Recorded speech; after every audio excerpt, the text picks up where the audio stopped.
I'd like to call to order the Education, Environment, and Sustainability Committee meeting. Madam Clerk, would you please call the roll? Calling the roll, Ms. Brown. Here.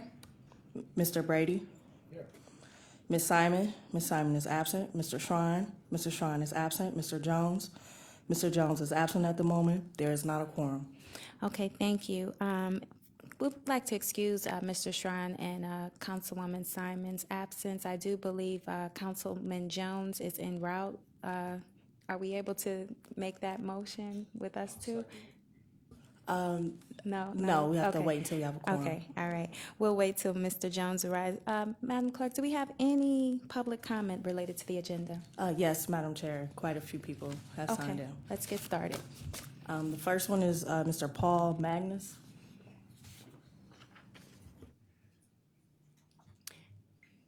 I'd like to remind those who are giving their public comment to please limit your comments to 3 minutes. We do have a clock on the wall to keep you on task today.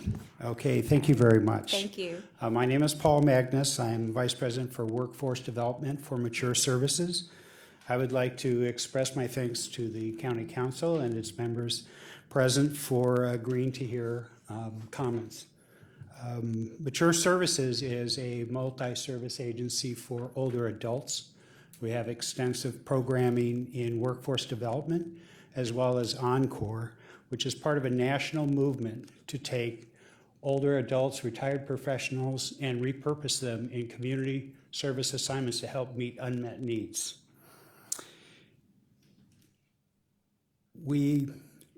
Our program works with the Ohio Jobs to build capacity at one-stops. Mature workers oftentimes have been long-term unemployed, and generally it takes them 60% longer to find employment.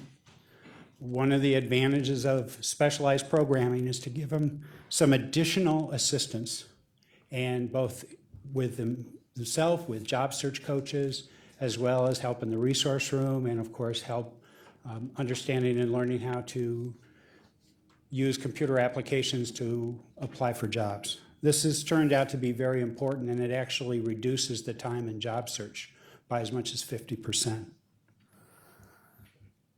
Each day, just under 11,000 people turn age 65. This represents a tremendous potential benefit for the community. We want to work to actually engage our mature workers, helping systems throughout the community as well as other parts of the state. They help workforce boards provide more services to their clients, provide intergenerational programming, and general capacity for the administration of these resources. We especially appreciate the Council's commitment to funding services like this that really help the targeted groups such as older adults find employment. They're a key growing part of the workforce system, and they have a lot to offer. Thank you very much. I will be around for questions if needed. Thank you. Let the record reflect that Councilman Jones is in attendance, and if we might excuse Ms. Simon and Mr. Shrine's absent, I'll make the motion. Can I have a second? Second. All in favor? Aye. Aye, thank you. Okay, we will now continue with the public comments. Next is Carrie Greenfield.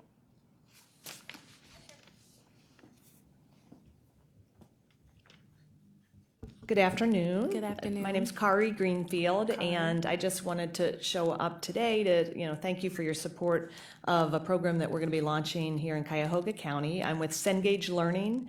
We're an educational publisher, and we have workforce development training that we distribute through community colleges, workforce boards, corporations.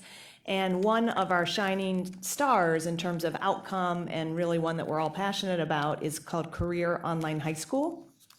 So I get up every day and I help individuals who have left high school. Our average age student is actually 27. We serve opportunity youth and adult dislocated youth, and we give them an on-ramp back into a career and an education. 72% of our students go on to some form of post-secondary, And our students earn both a high school diploma accredited, SACS and Advanced Ed accredited, recognized by the Department of Education, and a career certificate. And so there are 8 different career paths that they choose. And I have been working nationally on this program, but I live here in Cuyahoga County, and I'm thrilled that you guys are partnering through Ohio Means Jobs. So thank you for the opportunity. Thank you for coming and thank you for sharing your comments. Do we have any other public comment? Yes, Madam Chair, Mr. George Bilikowski.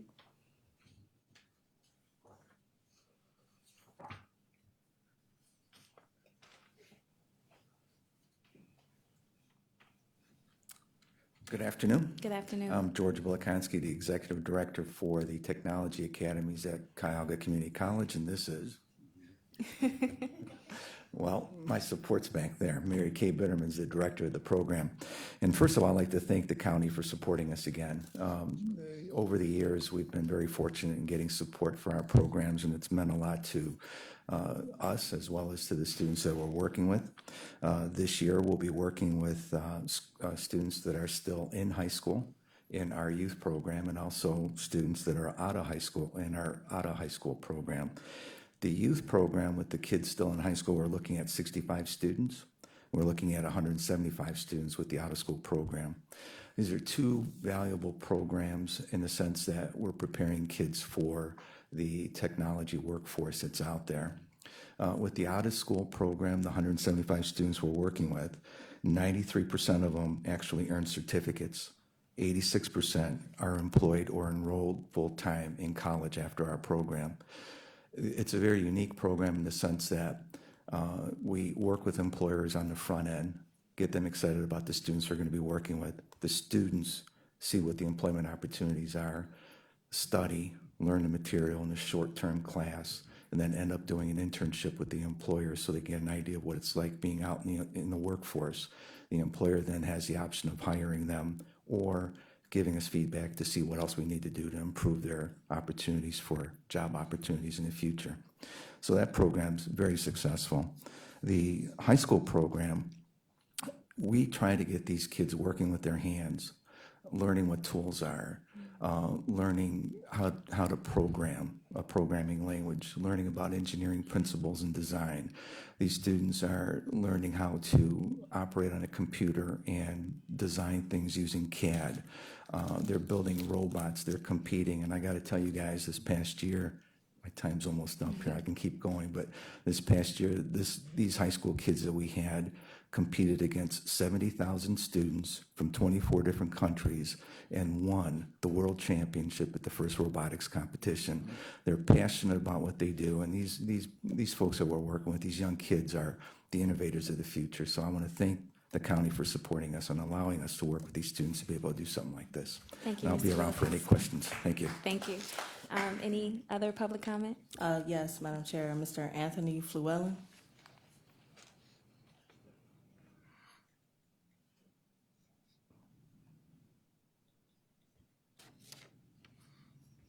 Good afternoon. Good afternoon. I'm Anthony Fluellen. I'm the Director of Business Services with the United Labor Agency.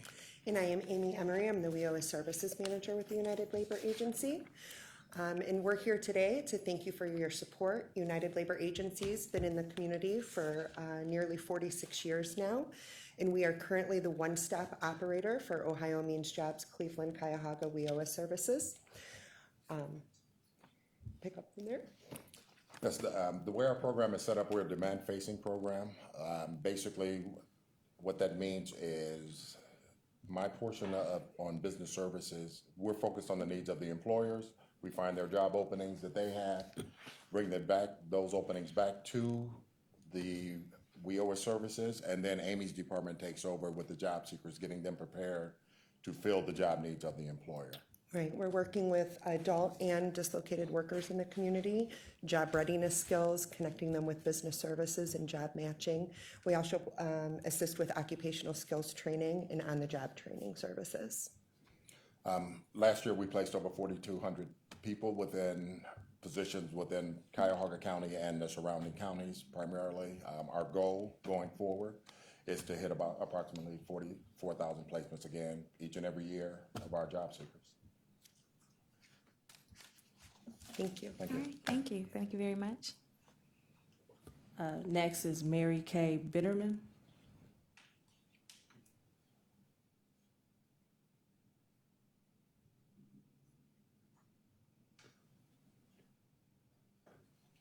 Good afternoon.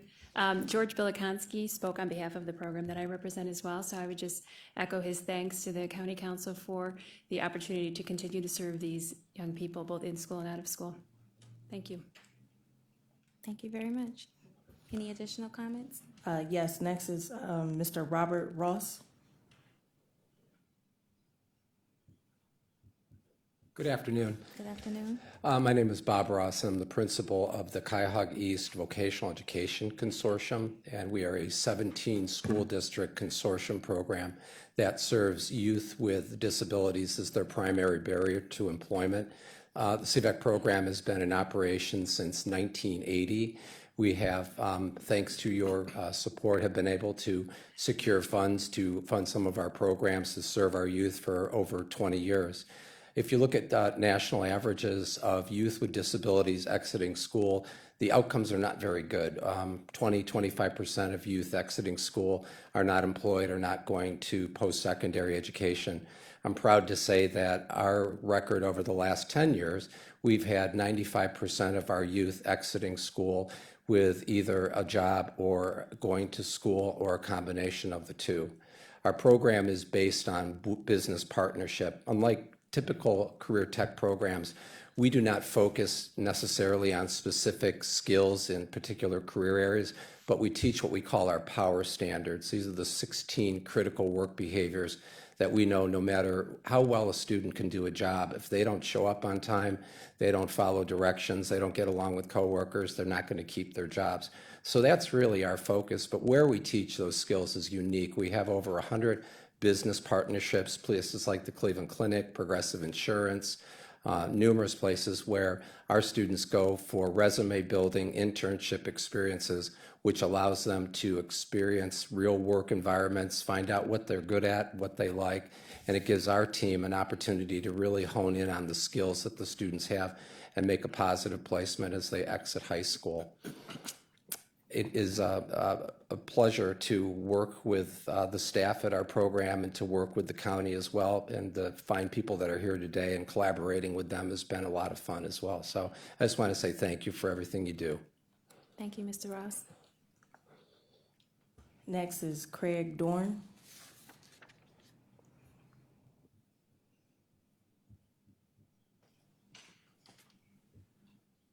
Good afternoon. I'm Craig Dorn from Youth Opportunities Unlimited, and I wanted to thank the council for considering our contract with Ohio Means Jobs to provide workforce services. There's two things we do. I'm going to talk 10 seconds about one and the rest about the other.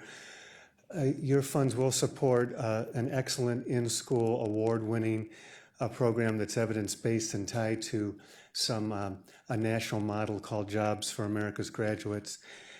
But the main thing that you'll be funding, and I wanted to focus on, is a very unique partnership to operate the Young Adult Resource Center in collaboration with Towards Employment, who you'll hear from a little bit later on some other work they're doing. What YOU and Towards Employment are going to be doing is really trying to model what the state and what the county have been asking providers to do, which is to integrate services, figure out how to create a seamless system that provides an opportunity for them to ultimately become economically self-sufficient. The focus is on what we call opportunity youth, ages 16 to 24. The Young Adult Resource Center operates right at a boulevard and is part of the Ohio Means Jobs Center. And what we'll be doing there is anticipate that up to 1,500 young people will come through the doors in a given year. A little over 200 will ultimately get assigned to more substantial credential training programs, and the others will be either referred to other programs like Job Corps or just maybe referred to other programs in the system, or just get a few hours of some training that they need to go on their way. So we're very excited about this partnership. We think if pulled off right, this can be a national model for how to really integrate services. And again, thank you very much for your support. Thank you. Do we have any additional comments? Yes, Madam Chair, two more. Ms. Kirsten Watkins.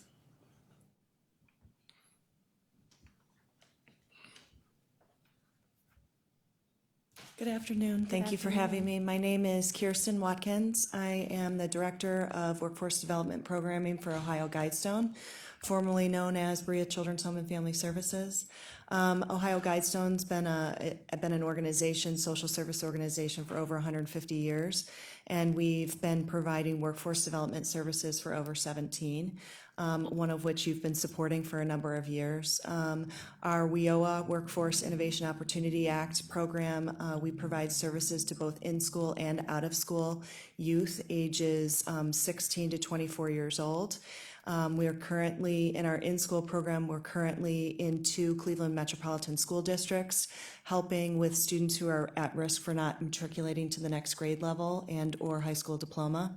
And for our out-of-school program, we're serving 200 individuals who have either dropped out of high school or who have gotten a high school diploma but might be lacking in some basic educational skills. We are an integrated education and occupational skills training program. We have occupational skills training embedded into our program, so students who graduate come out with a nationally recognized certification as well as a GED. We've served approximately 800 people over the last 10 plus years and are looking to serve 200 in our out-of-school program this year and another 27 in our in-school program this year. So I would just like to thank you again for the opportunity to continue serving this much-needed community. Thank you. Thank you, Ms. Watkins. Our next speaker. Yes, Madam Chair, the last speaker is Ms. Robin Smalley.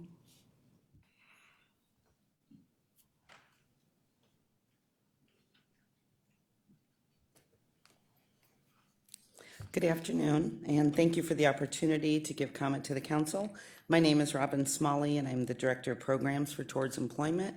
We are a nonprofit celebrating 40 years of empowering individuals to achieve and maintain self-sufficiency through employment.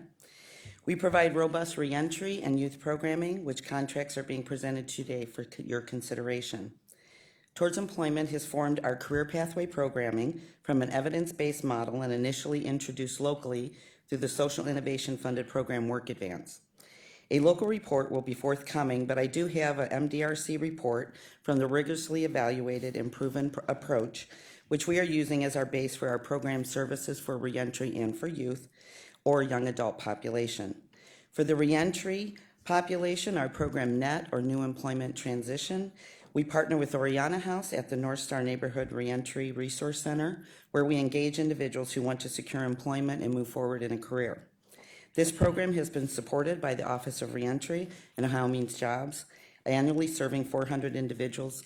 In addition, we have a contract with Ohio Means Jobs to provide pre-release services through the Department of Labor-funded RISE project at the Euclid Jail, reaching individuals to develop their skills, confidence, and a reentry plan prior to release, and then continue these services post-release so that they can achieve employment, focus toward a career, and reduce the overall recidivism rate. Last year, Towards Employment placed 475 individuals into long-term permanent employment, with almost 300 being individuals with criminal history. I have information on our programming and the MDRC evaluation of the program model that I will leave for council to review, if I may, with your recorder. Lastly, for the young adult population, we are very pleased to be selected by Ohio Means Jobs to partner in the Young Adult Resource Center, or the YRC, with Youth Opportunities Unlimited in the provision of a comprehensive career pathway model to provide services for youngs 16 to 24. And in this model, youth are provided barrier removal assistance, career mapping and coaching, job readiness instruction, stipend compensation, work experience, supportive services, credential training, and continuing education opportunities. As you've heard from my colleague Craig Dorn from YOU, we're very excited about this collaboration and how we can bring all the systems together for comprehensive services for our young adults in the county. So thank you very much, and I'll be here the rest of the meeting if you have any questions. Awesome, thank you very much. Was that our last speaker? Yes, Madam Chair. Okay, I'd like to thank everyone for their comments. As we move through our agenda, may I have, entertain a motion for approval of the August 3rd minutes? So moved. Okay, all in favor, say aye. Aye.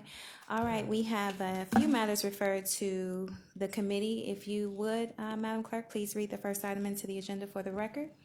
Resolution number 2016-0165, making awards on requisition number 36156 to various providers for various programs and services for youth in connection with the Workforce Innovation and Opportunity Act for the period 7/1/2016 through 6/30/2017. Thank you very much.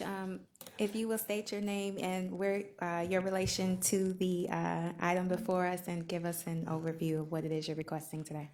Good afternoon. Jayanti Bhattacharya, Deputy Director and Chief Financial Officer for Ohio Means Jobs, Cleveland, Cuyahoga, and the Department of Workforce Development for Cuyahoga County. In front of you is a request from us to approve the awards that were recommended for the RFP that was issued in February of 2016. And this is for the youth services. And per the VOA guidelines, we are required to procure services for youth providers for providing the services to the youth 14 to 24, the in-school as well as out-of-school. As I don't know if you remember, but when we were here last year, we had mentioned to you that under the new guidelines of the Workforce Innovation and Opportunity Act, there has been a big switch from in-school population to out-of-school population. We are now required to serve only 25% out of in-school, and now 75% has to be out of school. There was also a new legislation that was introduced in the state of Ohio by the governor about comprehensive case management and employability plan, employment program. And under that, all youth between 16 and 24 who are TANF recipients have to be served through the Workforce Innovation and Opportunity Act and TANF funds. Because of all this new regulations and requirements, we went out this year and did an RFP. It was a joint RFP with Job and Family Services and the Department of Workforce Development, because the population was not just the VOA eligible youth, but it was anybody who receives TANF funding, anybody who receives TANF benefits. So once we received all the proposals, we had a review process, and at that time, the executive made the decision to make Job and Family Services as the lead agency for the CCMEP program. With Job and Family Services as being the lead agency, they have the responsibility to work with the funds that are allocated with TANF dollars. There were only $3 million of the VOA funds that were allocated to the Workforce Development Board, and accordingly, we could only contract for the $3 million that were the VOA funds.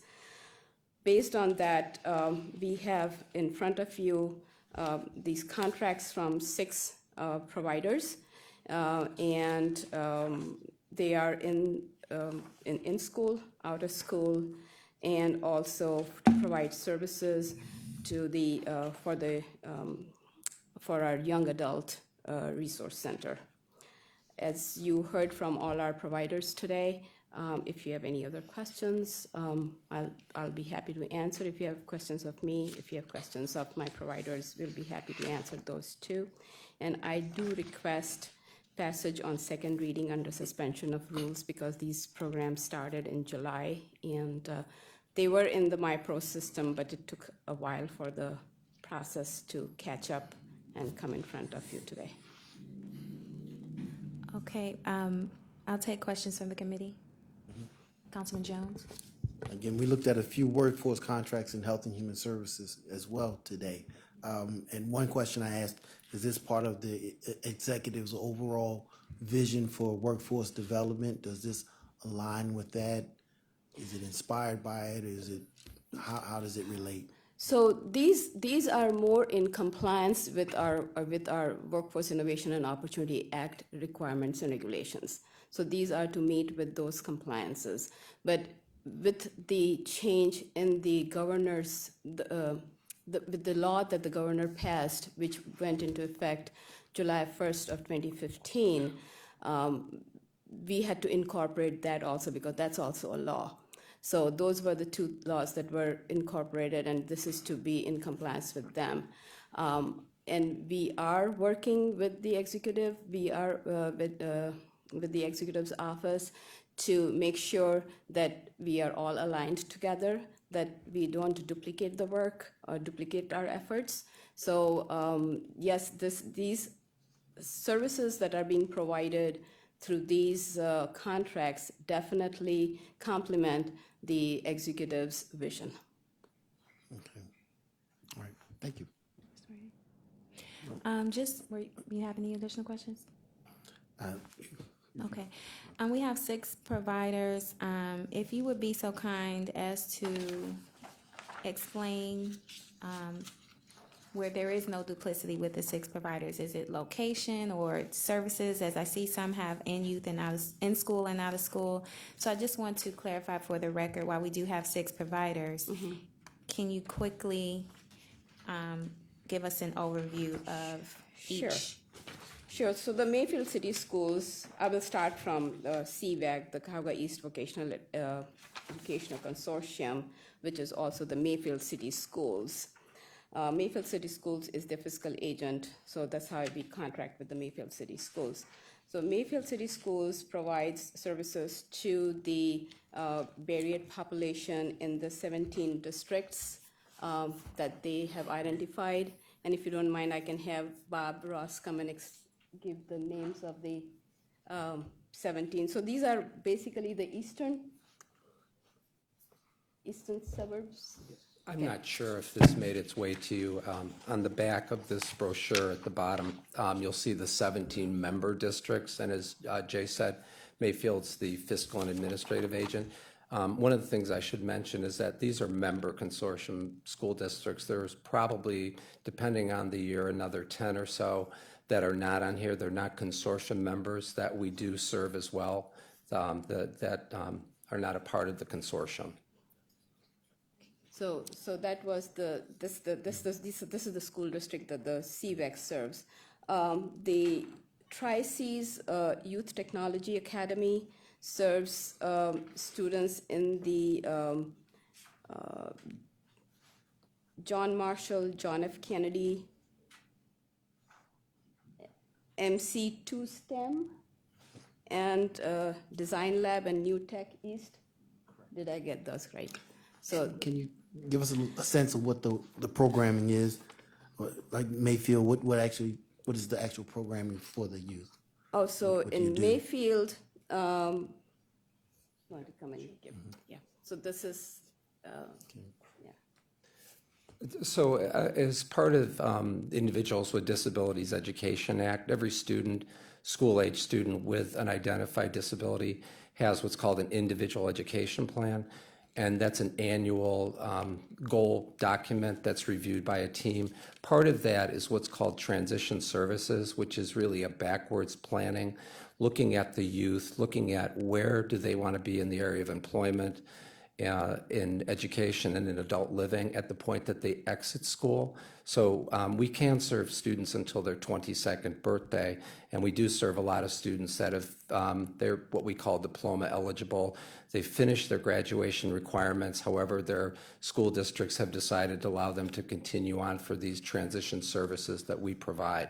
So we do mostly community-based training with a train-in-place model where we put kids out in the various businesses in the community where our staff would go along and provide some support along the way. There's also a job development component as well, which when our students become employed, we know that sometimes there needs to be some extra support on the front end. So our job trainers then go and provide that support to those students when they are initially employed and then gradually fade away until the point where they're independent and don't need our support anymore. And then another part of that is handing off to our adult service partners. So you serve across, this is my last question, you serve those with disabilities across 17 school districts? Yes. There are about 31 or 2 in Cuyahoga County, so give me a sense, are these Cleveland, East Cleveland, first ring, outer ring suburb school systems? Right, Who are right. those 17? The districts that are listed on the back of this brochure. So those are the districts. You'll notice that we do draw from out of Cuyahoga County as well. And we are always looking to expand our programs, but these are the main districts that we serve. Cleveland is not on the list. Cleveland is not. There have been students from Cleveland Municipal who have come as non-consortium member students. I would really love to have more of those students come to our program, but that's a district decision to send them. Thank you. Would it be safe to say one of the other 6 providers deliver the services or similar services to the city of Cleveland? Yes, so the Okay. LEAP contract is for CMSD for the barrier population. It's just item 2. It's A2. A2, yes. So the linking, right. So that is the one that provides services to the CMSD, and they work in Max Hayes, Glenville, JF Rhodes, and John F. Kennedy. Those are the schools in which they are there. And they serve 16 to 24, serve students with disabilities, work readiness, vocational and career preparation, summer employment, pre-employment activities, and work maturity preparation. So. Are there any further questions from the committee with regards to this? Do you want me to continue Yes, with the please. others? Okay, all right. And then on the, for the Youth Technology Academy, which is the in-school youth for the Tri-C, it's again CMSD, and they have MC2 STEM, Design Lab, New Tech East, John Marshall, and John F. Kennedy. They serve ages 16 to 24. They provide tutoring, technical training, participate on robotics team. They give them paid work experience, leadership development, mentoring, and support services. On the Tri-Cs, let me do the in-school first. So an Ohio Guidestone in-school population is again with the Cleveland Municipal School District. They work at Collinwood and Design Lab, and they provide services to students ages 16 to 24, tutoring and GED classes, paid work experience, occupational skills training, leadership development, supportive services, mentoring and guidance, transitioning to post-secondary training. So these were the in-school. Under out-of-school, we have Tri-C. For the out-of-school, they are providing, again, tutoring and GED classes, paid work experience, occupational and entrepreneurial skills training, leadership development, supportive services, mentoring, and financial literacy. Before you continue, can you explain to me for the out-of-school programs, I don't know if it's applicable to all of them, the criteria that is needed to get this to benefit from these programs? So do they make an application? Are they referred? How are they entered into the out-of-school programs?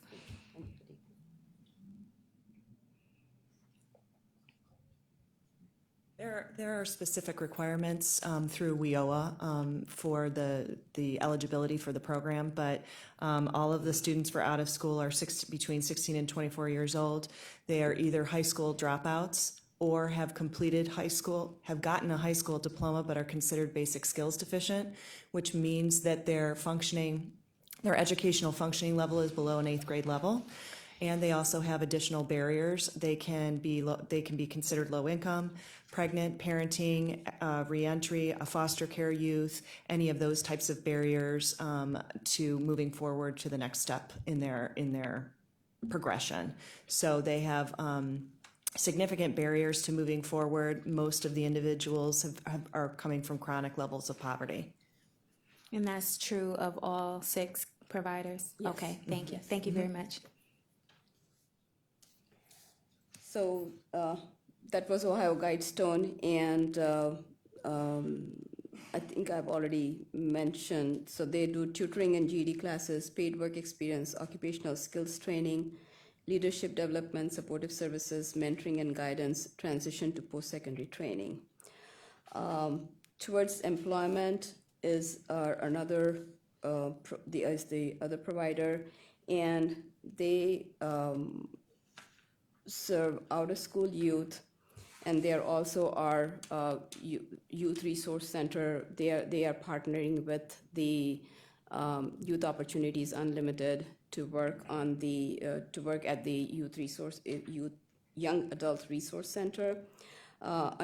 Towards Employment, they coordinate with YOU and is responsible for running the Young Adult Resource Center.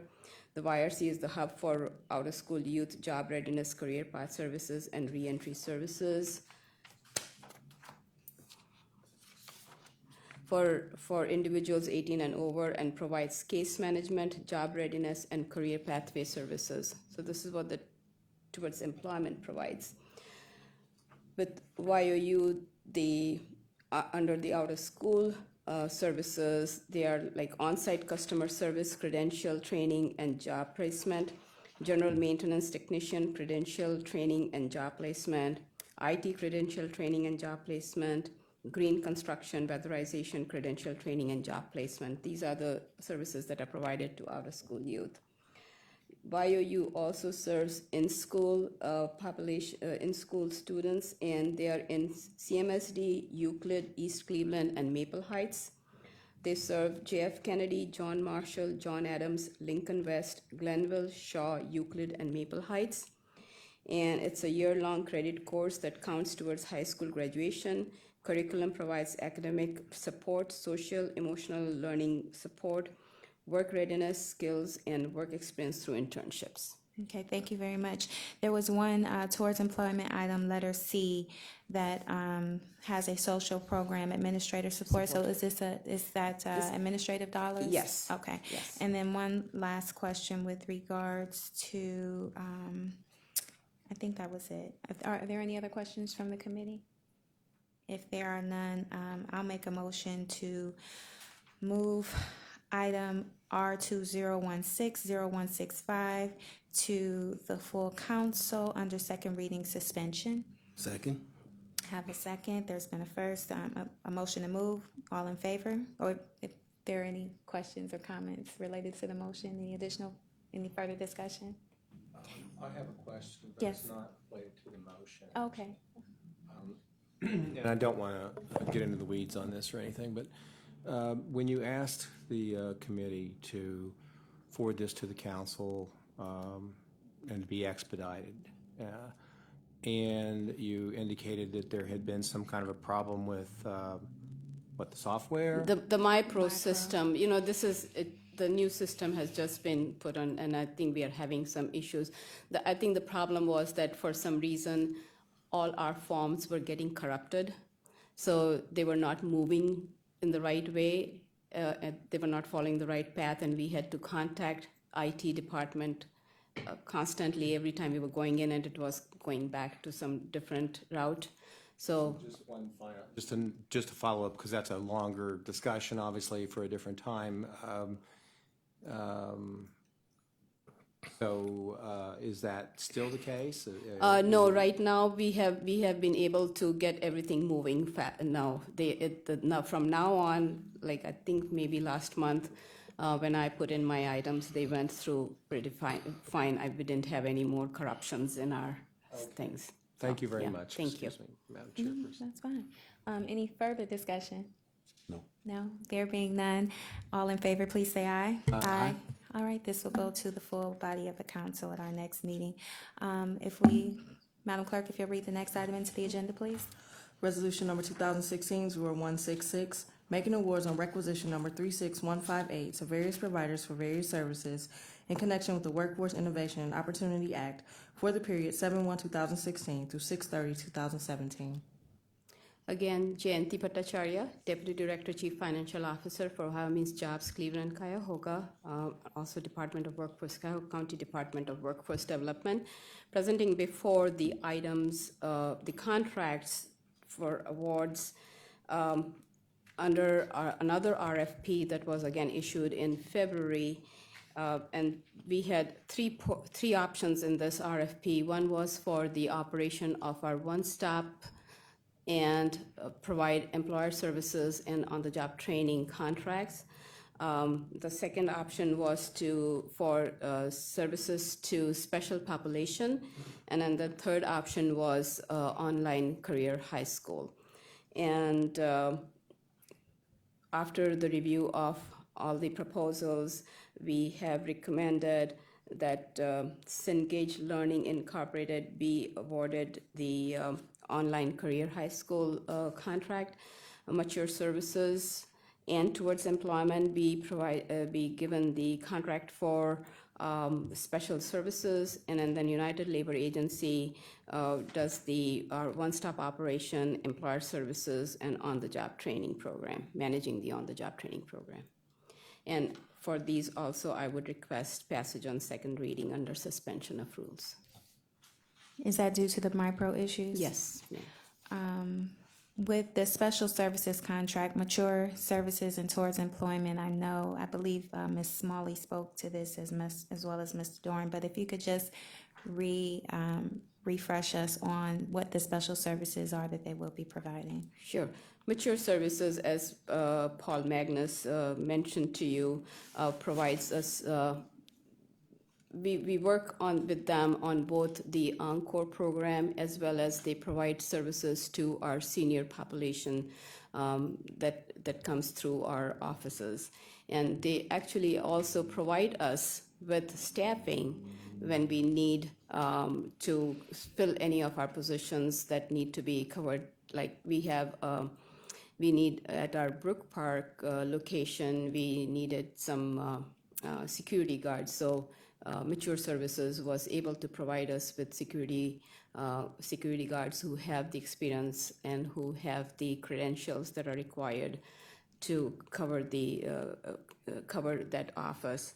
And with the Encore program, we actually currently have 4.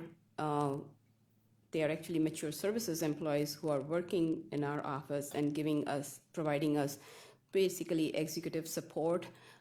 They are all experienced people who who have retired and do not want to be on the regular job, and they still have the experience and they have the qualifications and the skills, and so they come over to help us. So we actually have 4 of them helping us. They are staffing our board's various committees. So we have one for the marketing committee, one for our strategic functions committee, and one for our youth, and the 4th one is for the governance committee. So that's what they provide. So we have a contract. In this contract, we also have that they will provide us when needed services to us, staffing, and also they will provide services to our senior population if we need their assistance, that they will be able to help us with those. And Towards Employment, as Ms. Smalley has mentioned, it's the services to the reentry population, the ones who are ex-offenders. I'm under I can't say this with any data to support it, but I've been told, and I continue to hear that population is growing. And so I guess the question is, with $150,000, how much of an impact can we make in that reentry population? So $150,000 is just the VOA money that we have available to provide to them. But Towards Employment, we also have they are also providing services to the youth. We also have another, I think it's like a $250,000 contract with them for that one stop at Euclid Jail. That is also to the reentry population. The county has contract with them through the Office of the Reentry. So, yeah, as a bigger pool, I mean, we are a part of the bigger pot. So, this is what we had available that we could provide them. I guess the other question would be then, is this the amount that Towards Employment requested, or was this the amount that we awarded based on, and if so, then based on what? Based on available funds. So how much was requested I and? think it was 392. Yes. 392,000 was, I just saw it the other day. So it's 392,000 was requested, and we are providing them 150,000.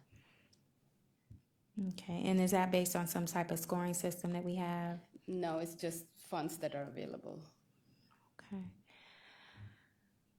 All right, are there any other questions from the committee? Yes. Yes, Mr. Brady. Mayor, Council. Chairperson, if you had been, if the amount of money had been awarded, this is conjecture, if the amount of money had been awarded that had been requested, no judgment here, how many more people could be observed? What more could have been done?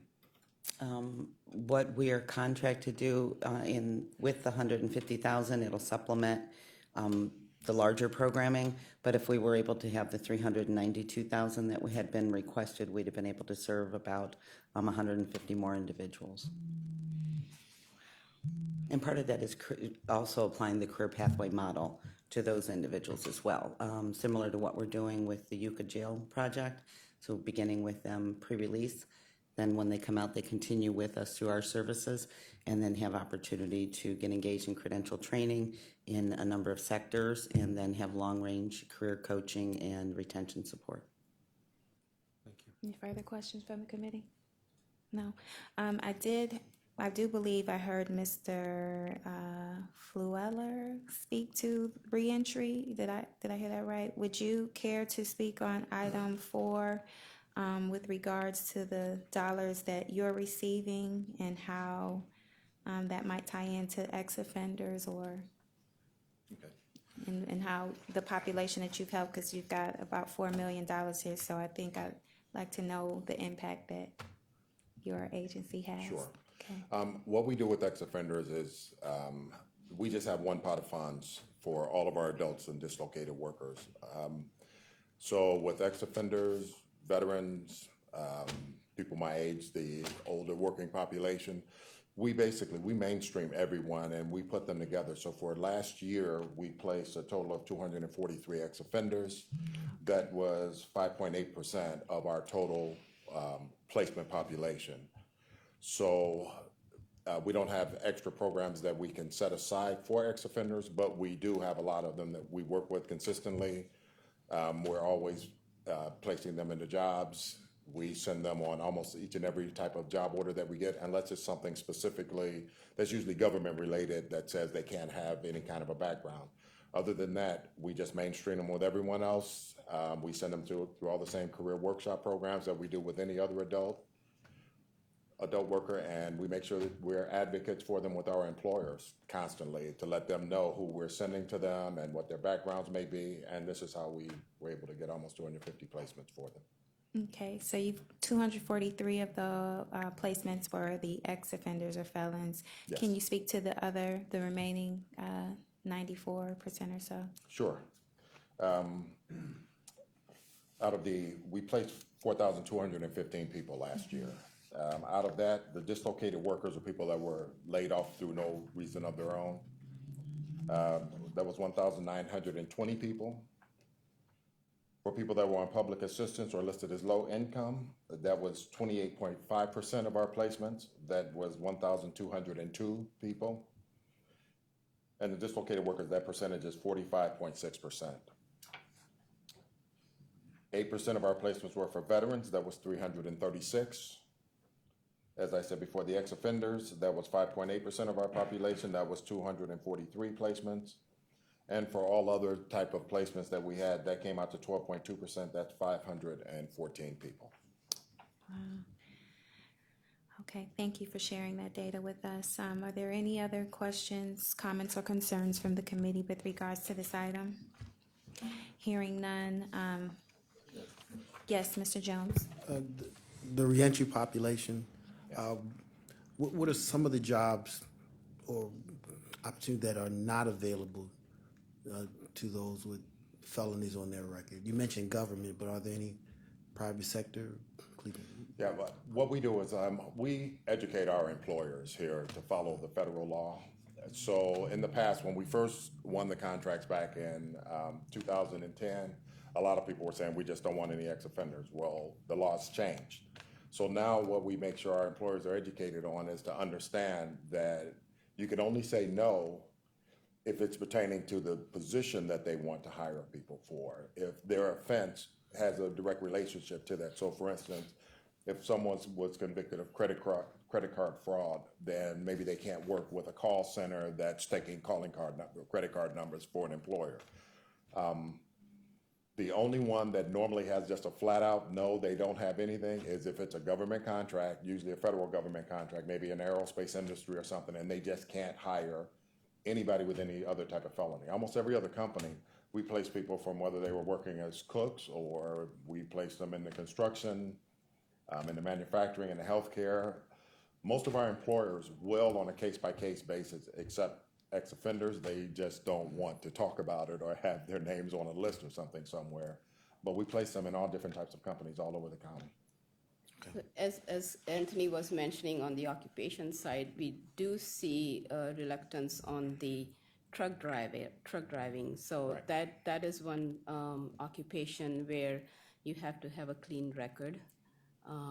Any kind of a background is usually a deterrent from hiring. Thank you very much. Is there any truth to something I've heard with regards to the federal government offering incentives to help some employers to some financial incentives? Can you speak to that? That's the worker opportunity tax credit. We don't have anything per se to do with that. We just inform employers there's a federal website that we refer them to. But depending on some special populations, they can get a tax credit for each person. And this changes year to year based off of what the government is focused on. So some years it's focused on they want you to hire ex-offenders. You may be able to get up to $1,000 or something on a tax credit for each ex-offender you hire. It always has veterans on there, and it could go anywhere from, I believe, $800 to about $2,500, depending on if they're just a normal veteran that you hire up to a disabled veteran that you hire. The more disability, the larger the amount. Thank you. Are there any additional questions, comments, or concerns from the committee? If there are none, I'll make the motion to move this item to the full body of the council for under second reading suspension. Do I have a second? Second. If there is no further discussion on this item, all in favor, please say aye. Aye. Aye. All right, this will move to the full body. Thank you very much. Thank you. At this point, is there any miscellaneous business from the committee? Hearing none. Any public comment? Yes, Madam Chair, Mr. Maurice Rose is signed in. Please step forward.